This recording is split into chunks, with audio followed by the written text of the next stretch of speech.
Eh bien écoutez, bienvenue, welcome back, bienvenue mesdames et messieurs, welcome back ladies and gentlemen, ouais, voilà, dans la suite de nos épisodes concernant notre KTM de 50 EXC de 2007. Voilà, c'est toujours la même moto, hein, voilà, c'est toujours la même. Et bien écoutez, on va enquiller direct. Et puis là, on avait déjà bien entamé notre... on avait déjà bah voilà, on a fini de remonter notre bas moteur. Et puis bah là, on va se tourner direct, on va se tourner de l'autre côté. Et puis, on va mettre notre volant moteur. Le volant, the flying wheel. The flying wheel. Là, comme je vous disais, on a un repère ici au niveau du stator qui, lui, le place directement en fait au bon endroit dans le carter. Voilà. Ça, alors, la clavette, moi, je ne l'avais pas enlevée. Elle est juste en dessous. Hop là, let's go. Bah, si tu veux pas t'enfiler, toi, on n'est pas prêt de machiner, là. Sans déconner, parce qu'on a encore du travail. Voilà, bah, ça c'est très bien. Voilà, tu vois, j'en demandais pas. Et j'en demandais pas plus, juste que tu t'enfiles, voilà, comme il faut, quand il faut. Voilà, c'est très très bien. Bon, bah écoutez, vous avez passé une bonne journée? Ouais? Bon, bah très bien. Vous avez pris vos cacahuètes? C'est le moment. Saisissez-les. Si elles sont à proximité de vous, faites-vous péter un petit sachet. Ça sera très bien. Ah, c'est que ma douille, elle passe pas en... Ah, le bordel! Oh non, non, non, je vais pas la limer. Ça, c'est une douille Facom que j'avais déjà poncée pour pouvoir l'insérer dans le, dans le pied de fourche d'une 125 SX à l'époque pour pouvoir changer les joints spi dessus. Pour dévisser l'écrou dessous de la fourche, j'avais été obligé de meuler la douille. Une douille Facom. Eh bien, voilà. Et là, apparemment, elle passe pas dedans non plus. Bah, sans déconner. Bah, nous voilà bien. Là, eh bien, vous voyez, décidément, cette pauvre douille, elle aura été meulée uniquement pour des KTM. Voilà. Non, parce que, en fait, j'ai changé l'écrou. Et juste ici, j'ai trouvé le même filetage. En revanche, bah, il est un tout petit peu plus gros, cet écrou-là, parce que celui d'origine de la moto, il était complètement flingué. Hop là. Donc là, on y retourne. Et là, ça devrait y aller, là. Et ben voilà, c'est super. Comme ça, on aura passé du temps juste à faire un petit bordel. Comme ça, c'est génial. Voilà. Hein? Évidemment que c'est super. Voilà. Hein? Vous vous en foutez, vous êtes en train de manger des cacahuètes. Voilà. Hop là. Alors, notre cylindre, qui est juste ici, il y a un petit peu de travail à faire dessus. Il y a un petit peu de boulot de nettoyage. On va démonter, je vais regarder un petit peu les valves, comment c'est fichu. Là-dessus, c'est pareil. Ce système-là, sur la KTM, je ne le connais pas. Donc, je vais le découvrir un petit peu en même temps. Comme ça, je vais pouvoir le déculasser aussi. Et voilà, on va prendre le temps de nettoyer tout ça comme il faut pour remonter ça au propre. Alors, j'aurais dû le déculasser. Mais vous voyez ça? Je me suis dit, c'est pas grave. Hop là, je le ferai après. Mais là, il n'y a rien de pratique. Hop, hop, hop, hop, hop.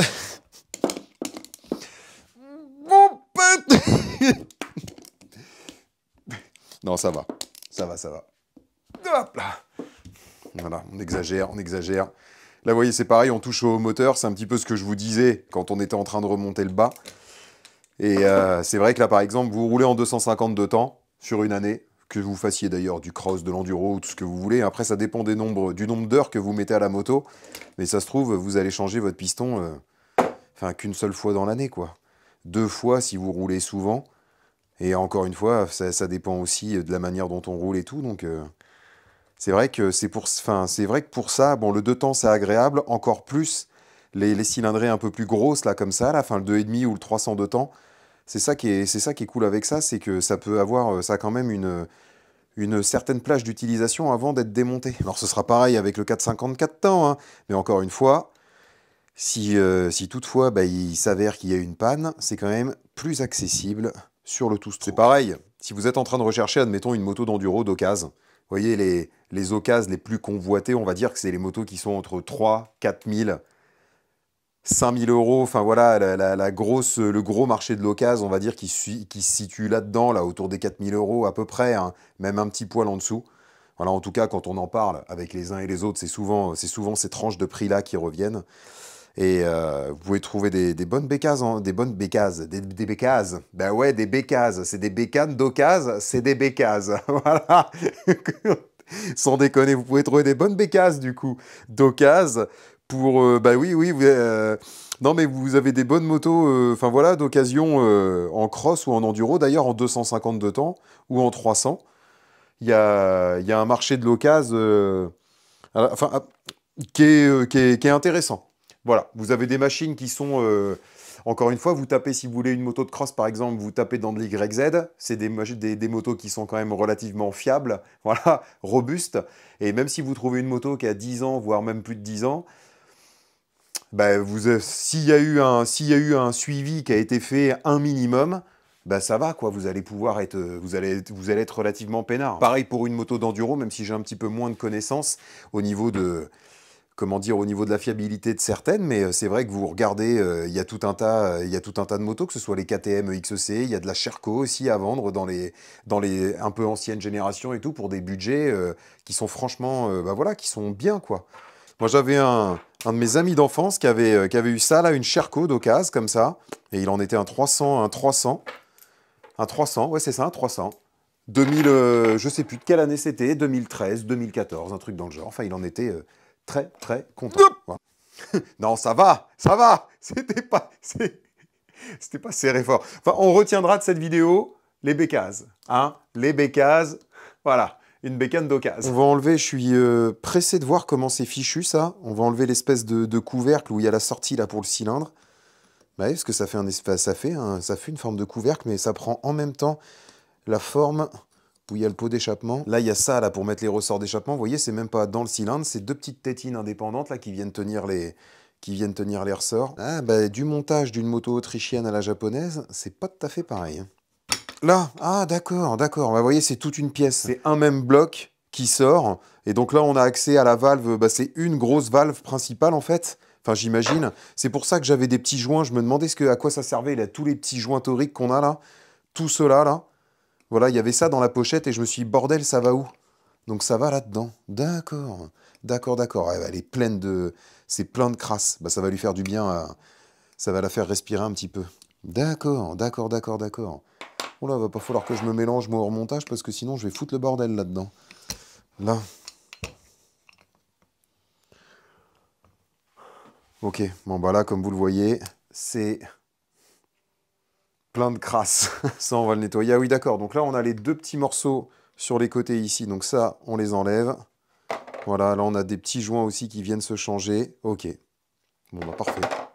Bon bah on va nettoyer tout ça. C'est ça aussi qui est agréable, vous voyez, quand on connaît un petit peu moins une machine, ça permet, même si encore une fois... Le bloc de temps, c'est quelque chose de relativement basique, mais c'est bien, ça permet de découvrir et tout un petit peu autre chose, voir comment c'est monté. Enfin, on va laisser tremper un petit peu, ça devrait le rattraper comme il faut, ça. Là, notre espèce de couvercle, ça, et on va redonner un petit peu de santé à cette bécane. Ici, dans les endroits où c'est les valves, tout ça, c'est normal hein, que ce soit plein de crasse. Hein. C'est la calamine, forcément. Et vous voyez même sur il y a une protection, il y a un couvercle de valve sur le côté droit du moteur de l'YZ. Alors je vous parle encore de ça parce que c'est forcément des motos que j'ai montées et démontées. Et dans ce logement-là, c'est là où il y a l'espèce de tige, là où il y a la commande de valve. Et bien dans ce logement, il y a de la calamine qui se forme. Et c'est conseillé de la laisser, cette calamine, tout simplement parce qu'elle sert d'étanchéité en fait. Là, vous voyez, je m'apprêtais à mettre la culasse aussi à nettoyer. Et ici, à l'intérieur, vous voyez, on a plein de petits de micro-impacts, en fait, dans le dôme. Écoutez, je vais essayer de rattraper ça du mieux possible. Juste au moins que ce soit un peu... on va pas faire de miracle, mais au moins que ce soit à peu près lisse. Essayez de mettre un petit coup de Dremel. Juste pour faire propre, il me faut un meilleur embout que ça. Oui...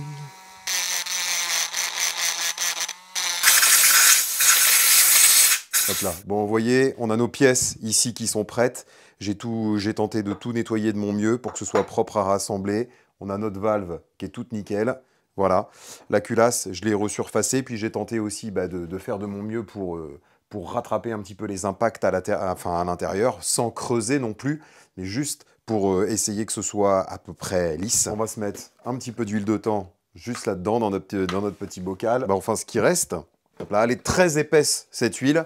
C'est de l'huile avec de la base ou de l'additif de ricin en tout cas, donc ça fait une huile très épaisse. Ça, faut bien le mélanger parce que sinon, ça reste au fond du bidon. Voilà. Et l'idéal, c'est de la consommer au fur et à mesure, pas faire un bidon plein tout de suite. Alors, nos joints ici, On a tous nos joints toriques qui viennent de la pochette, donc je vais les faire tomber là. On va mettre nos petits joints neufs juste ici. Ça, on est OK. On a nos bagues qui viennent là. On va même généreusement huiler notre valve. Voilà, c'était tout propre avant que je démonte. Bah là, ça y est, je suis en train d'en foutre partout. Mais bon, bah c'est comme ça, c'est les règles. Voilà, bah là, là, c'est grossier. Ah, c'est bon, ça y va. Ça y va, on va installer notre valve juste ici. Bon, bah très bien. Ah oui, mais j'ai ça aussi à remettre avant. Ici, on a la petite pièce. Là. Ici, on a ça, ce qu'on appelle le secteur denté, ce qui va venir actionner, en fait, notre valve. Voilà, donc là, ça, nos joints toriques, là, voilà, notre couvercle. Ben ça va, en fait, le montage est relativement simple. C'est toujours impressionnant, peut-être pas, mais voilà, faut s'y faire. Mais ça va, ça se monte bien et ça se démonte bien et ça se remonte bien. Allez, c'est parti, on va ramener notre bas moteur. On va pouvoir enquiller notre piston. On va installer notre piston. Voilà. On a quand même des segments neufs et puis une cage à aiguille neuve. Et oui, et oui. Voilà, pour rappel, le piston, on laisse le modèle qui était monté dessus. Parce qu'il est relativement frais quand même. Voilà. Petite chose, petit rappel classique, mais non pas des moindres. On se met un bout de chiffon ici, tout simplement parce que comme on enfile, on va mettre, vous l'avez compris, le piston, mais c'est surtout parce qu'on a des clips à mettre. Voilà, donc pour éviter que ça se barre dans le bas moteur, eh bien, vaut mieux prévoir. Parce que si ça tombe là-dedans et qu'il faut tout rouvrir après, eh bien non, on va s'en passer. Voyez-vous? Alors, on va reprendre notre huile tout stroke. On va faire baigner notre petite cage à aiguille là-dedans. Très bien, on badigeonne. On badigeonne. Hop là, ça c'est OK. Évidemment, vous avez une flèche sur le sommet quand vous installez votre stompi, pour être sûr de le mettre dans le bon sens. Ça va de soi. Hop là. Ça.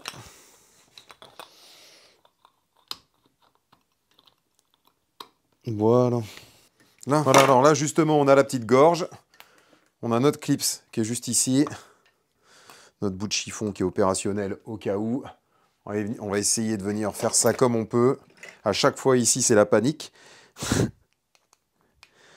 C'est beau, c'est un truc qu'on fait régulièrement. Vous voyez qu'on est, on est amené à faire assez souvent quand même sur le 2 temps, surtout quand on a la même moto pendant longtemps. Mais c'est toujours quand même un petit moment de concentration, ça, cette histoire de clips. Hop là. Est-ce qu'il a été au fond, lui? Ouais, c'est bon, il est rentré dans la gorge. On va faire monter l'ouverture en haut, ici, là. Allez! Bon, bah voilà, là, on est bon. Là, on va mettre nos segments. Allez! Bordel! C'est quoi ces sachets en plastoc, là? Là, voilà. C'est là que notre pied à coulisses va jouer un rôle. Alors, on va regarder combien faisait l'épaisseur du joint d'embase qui était mis avant sur la moto. Donc là, on est à 0,52. Je crois qu'il me semble qu'il y en a un à 0,52 parce qu'en fait, si vous voulez, au remontage du cylindre piston, on a une valeur X à respecter dans le bouquin KTM. C'est comme ça que ça s'appelle, la valeur X à respecter. C'est la tolérance qu'il y a au niveau supérieur du piston et au niveau supérieur du cylindre. Voilà, et sur les YZ, vous voyez, on ne se posait pas la question à l'époque, parce que, je dis à l'époque, comme si c'était... et ça va. Et c'était quelque chose d'ailleurs d'assez courant. Hop là, celui-ci c'est le plus épais, donc c'est pas celui-là, 0,8. Il est où l'autre? Ça doit être celui-là. Celui qui était dessus en 0,52, on va essayer avec ça. Ah, voilà, c'est celui-ci. Hop là. Et sur les YZ, en fait, on avait tendance à mettre 2 joints d'embase. Les types origines, je me souviens, et puis sur les forums, en grattant un petit peu sur Internet, c'était une pratique assez courante, en fait, pour pensant décomprimer la moto. C'est juste que ça la rendait un peu moins... un petit peu moins vive avec cette histoire de jeu d'embase, mais de joints d'embase. Le truc, c'est que si vous voulez vraiment décomprimer une machine, l'idéal, c'est une culasse avec un dôme retravaillé, et puis là, on sent vraiment les effets de la souplesse, du couple, etc. Voilà. Il n'y a pas de toute façon, encore une fois, hein, on est dans une mécanique, le 2 temps, c'est assez simple. En revanche, il y a quand même des paramètres à respecter qui font que ça optimise le rendement de la machine. Voilà. Alors, donc là, c'est bon. Hein, j'ai mis le... Oui, c'est bon, j'ai mis le bon. OK.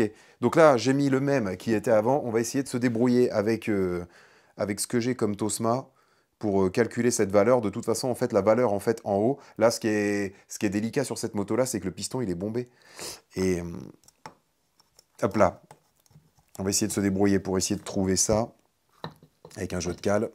Hop là. Là, on va mettre un écrou ici, un écrou devant aussi, mais bon, de toute façon, voyez-vous, comme notre piston, il est bombé, si je pense qu'il doit y avoir un outil spécifique pour KTM, là, pour pouvoir prendre cette mesure-là. En fait, à partir du moment où le piston, il est tout en haut, au point mort, eh bien, on doit avoir un jeu nul ou de maximum 0,1. Et là, comme c'est bombé, ben, je ne vais pas pouvoir faire grand-chose. Le piston, il aurait été plat. Et de mémoire, il me semble que sur le 300 EXC, c'est un piston plat. Dans une vidéo de Scummy Brab, justement, on voit dans un remontage de EXC, qui date un petit peu d'ailleurs, hein, on voit ce piston de 300 EXC qui est plat. Mais là, bombé, qu'est-ce que tu veux que je fasse? À l'œil nu, j'aurais tendance à vous dire que oui, c'est bon, il est aligné, mais c'est à l'œil nu. C'est pas comme ça. C'est pas comme ça qu'on fait les réglages. Mais là, je vais rien pouvoir branler. Bah, c'est pas grave. Oh, bah ça, c'est de la précision, ça. Un œil de lynx. Pour être sûr, on va mettre le modèle le plus épais. Après, vous voyez, par exemple, pour trouver le squish, la dernière fois, quand on a monté le kit 300 Athena sur l'YZ, eh bien, on avait une valeur à respecter donnée par Athena, et il m'avait fallu mettre, pour pouvoir obtenir leur valeur, il m'avait fallu mettre les 2 joints en base qui étaient fournis. Hop là. Hop là, donc voilà. Donc on va mettre le modèle un petit peu plus épais. Comme ça, tant pis, même s'il y a un petit peu trop de... tant pis si la valeur elle est un petit peu supérieure, on perdra un peu en compression. Voilà, c'est ça le délire. Il est à combien, lui? Ouais, il y a un petit peu d'écart quand même. Hein. Bon, c'est pas grave. Allez, hop. Ça ira bien. Let's go, baby! Let's go! Let's go! En plus, moi, je vous montre ça, mais c'est vrai qu'il faut toujours être prudent avec ce qu'on monte sur Internet. Hein. Oui, mais c'est pas comme ça qu'il fallait faire. Oui, bah voilà, bah on fait ce qu'on peut. Hein. C'est pas grave, hein. Vous faites comme vous voulez. Hein. Bah, c'est pareil. C'est très bien, bravo. Oh, j'ai pas pensé à remonter le clips de ce côté-là, il avait bougé. Oh non, j'étais prêt. Oh là là, sans déconner, j'ai pas que ça à foutre là. J'aimerais bien pouvoir finir cette moto, ce bloc moteur de 252 stroke. J'aimerais bien que ça arrive à... Hop, hop, hop. Là, on est bon. Là, il est en haut. Nickel. Là, cette fois, c'est bon. Ouais, j'avais mis le chiffon au cas où. Je me suis dit, on sait jamais si ça tombe. Alors, nos segments, on les repince encore une fois. Voilà.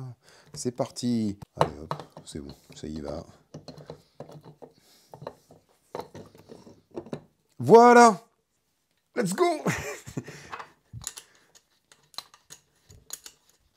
On va voir comment elle craque après cette machine. J'espère que ça va y aller. Hein. Il y a intérêt. Il y a intérêt. On va vérifier quand même. Hop là. Alors là, à l'œil, c'est mieux. Là. Nos joints toriques. Hop là. Notre culasse. Il y en a, mais d'ailleurs dans les commentaires, il y en a qui m'avaient parlé de ça. Tiens, je m'apprête à avoir exactement ce modèle-là, ou une KTM de ces années-là aussi. Bah, il y aura peut-être des trucs intéressants que vous trouverez à utiliser. Voilà, c'est le but, hein, que vous puissiez vous dépanner un minima. Comme ça, quand vous êtes à la zombie, super. Très très bien, on va remettre notre petit couvercle sur les valves. Il n'y a qu'un truc que j'ai dû perdre, que j'ai perdu. Enfin, que j'ai perdu, bah non, il n'y était pas quand... non, il n'y était pas. Avec la moto, il n'y était pas. Vous voyez, comme quoi. Mais ici, sur la bougie, on a un bloc, un espèce de bloc en caoutchouc de protection, là. Et ça, je ne l'ai pas. On a ça, là, nos petits ouinges et tout. C'est lequel? Celui-ci, c'est celui qui va là. Mais ça, c'est super. Ça, si, c'est celui-là. Bah, c'est celui-là. C'est celui-là. Voilà, c'est très, très bien. C'est celui-là. Donc, on a ce côté-là. Notre couvercle, ça j'ai tout nettoyé aussi. Ça, il y a ça là, le couvercle d'allumage. Il vient là forcément. Et ce couvercle-là, je l'ai laissé tremper en fait dans le diluant pendant un petit moment. Et ça a permis en fait d'enlever toute la peinture d'origine qu'il y avait dessus, enfin qui restait parce que tout était en éclaté un petit peu dessus. Ça avait commencé à bien s'esquinter, donc là on va juste pouvoir le polir un petit coup. Ça va faire comme l'autre côté là. Ça va avoir ce rendu là. Hop là. Alors attendez, parce que la dernière fois de ce côté-là, côté droit, j'avais démonté tout le système de valve aussi pour pouvoir défaire en fait la commande dans le bas, dans le bas moteur, la commande, la rotule. Hop là. On va mettre ça. Voilà. Notre joint qui va aussi de ce côté-là. Oh non. Oh non, oh non, oh non, fallait passer le joint avant. Non. Un petit joint comme ça qui vient nous foutre le seum, là, comme ça. Là. Non, c'est pas vrai. La patience. Ah, des fois, ça va pas, tout va pas. Et là, c'est que ça. Imaginez, des fois, c'est des choses plus complexes. Là, voilà, fallait pas s'agacer, en fait, comme à chaque fois. Faut se calmer, prendre son temps, et ça y va. Voilà, très très bien. Est-ce que ça fonctionne? Oui, ça fonctionne super. C'est super. On va mettre, enfin, on met notre couvercle. Bon, ben voilà, ça prend forme. On est au bout. Ça fait plaisir. On va s'occuper du couvercle d'allumage. Et puis voilà. On va lui faire une petite beauté express.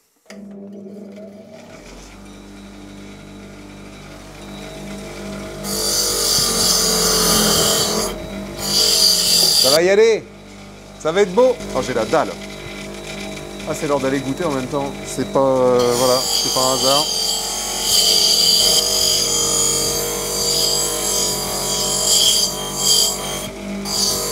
Ok, let's go. Là. C'est juste pour nous faire un support. Voilà. Oh, ça va déchirer. Bah voilà, ça fait propre. Il va comment celui-là? Il va là ou c'est dans l'autre sens? C'était ça. Il va comme ça. Ok, c'est super.